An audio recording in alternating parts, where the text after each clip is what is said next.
یاسین صبح پڑھتا ہے شام تک اس کے لیے برکت ہے، جو شام کو پڑھتا ہے صبح تک کے لیے اس کے لیے برکت ہے.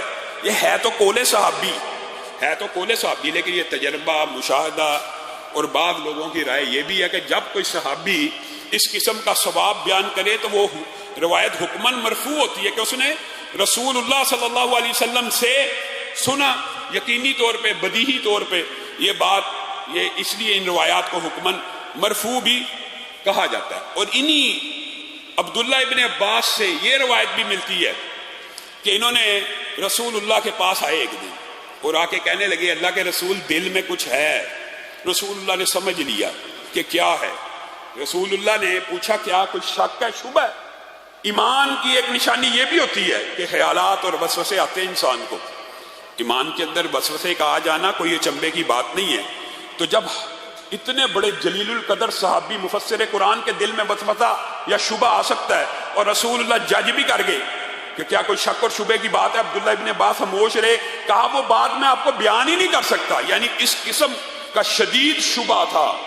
تو رسول اللہ صلی اللہ علیہ وسلم نے کہا تھا هو الاول والآخر والظاہر والباطن وهو بكل شيء علیم. اس ایک آیت کی تلاوت کرو، اس ایک آیت کی تلاوت کرو، اس ایک آیت کو پکڑ لو، یہ دلوں میں اٹھنے والے ہر قسم کے وسوسے، شبہات اور شکوک کو دور کر دے گی. ایک آیت. یہ جو صحابہ نے ہمیں ٹریننگ دی ہے، ہم نے وہ وظیفے نہیں پڑھنے. ہم نے کون سے پڑھنے ہیں؟ جی گھر کے چاروں طرف کیل ٹھوک دو، جی گھر کے چاروں کونوں پہ یہ کاغذ رکھ دو، جی الو کا خون لے آؤ، جی چیل کا پر لے آؤ، جی شیر کا بال لے آؤ. اس طرح کی باتیں ہمیں بڑی اٹریکٹ کرتی ہیں.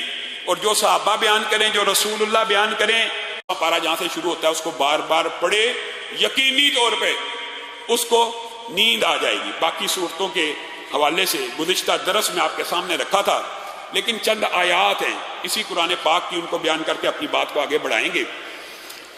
کچھ لوگ پوچھتے ہیں کہ بے اولادی کا جو مرض ہے ہم اس کا شکار ہیں. 5 ہے بیوی، خود بوڑھے ہو گئے ہیں، مثال دے رہا ہوں، یا بیماری کا شکار ہیں، یا ڈاکٹر نے کہا سپرم کاؤنٹ کافی نہیں ہے، اولاد نہیں ہوتی وغیرہ.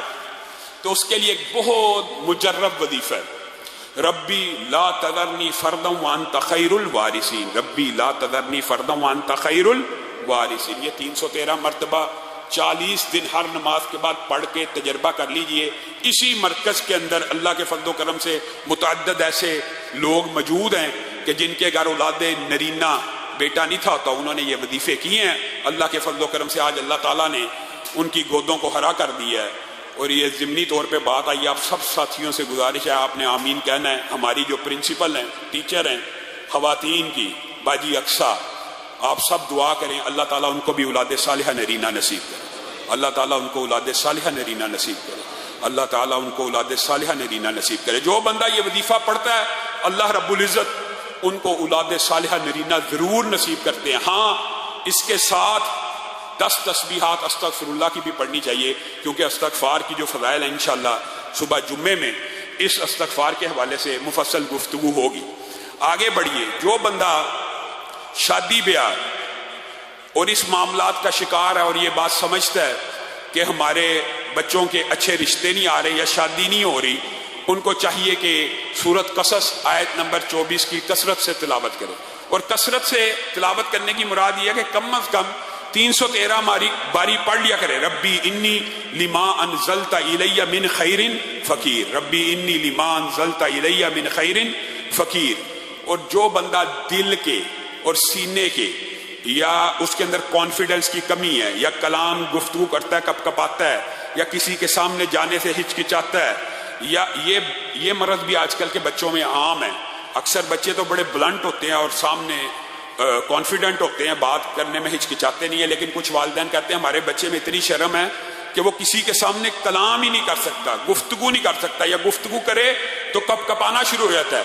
اور تقریر کرنا تو ایسے ہے جیسے ناممکن ہے، ٹانگیں کانپتی ہیں. ویسے تو یہ چیزیں تجربے سے بھی انسان کا کانفیڈنس بوسٹ ہوتا ہے، لیکن جو مجرب ترین وظیفہ ہے وہی حضرت موسیٰ کی دعا ربی شرح لی صدری. اتنا مجرب ہے، اتنا فائدہ مند ہے کہ جن لوگوں کی بعض ڈاکٹروں نے کہا کہ ہارٹ کی سرجری ہونی ہے، کہ بائی پاس ہونا ہے، دل کے اندر چربی جمی ہوئی ہے، وینز کے اندر چربیاں ان کے لوتھڑے جم چکے ہیں، بائی پاس ضروری ہے، انجیو پلاسٹی وغیرہ ضروری ہے، ان لوگوں نے صرف یہ آیت پڑھی ہے ربی شرح لی صدری ویسر لی امری، ربی شرح لی صدری، اللہ تعالیٰ نے ان کے دلوں کو کھول دیا ہے، اور وہ جو خون کے کلاٹس اور چربی کے کلاٹس، بھائی شفا کس نے دینی ہے؟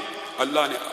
شفا آتی ہی آسمان سے۔ ہاں یہ جو دنیا کا علاج کروانا ہے یہ بھی سنت ہے، یہ بھی باعث اجر و ثواب بن جاتا ہے کیونکہ رسول اللہ کی اجازت موجود ہے، لیکن آپ قرآن پاک سے بھی شفا حاصل کرنے کی کوشش کریں، ان آیات کو اپنی زندگی کا حصہ بنائیں، تو اللہ کے فضل و کرم سے آپ دیکھیں گے کہ ان کے نتائج حیرت انگیز ہیں۔ اور اگر میں صرف آپ کو تجربے اور مشاہدے کی باتیں بیان کرنا شروع کروں کہ اس آیت سے فلاں کا ہر آیت کے نتیجے میں، میں یہ باتیں آپ کے سامنے وہ رکھ رہا ہوں کہ جو پریکٹیکلی جو مریض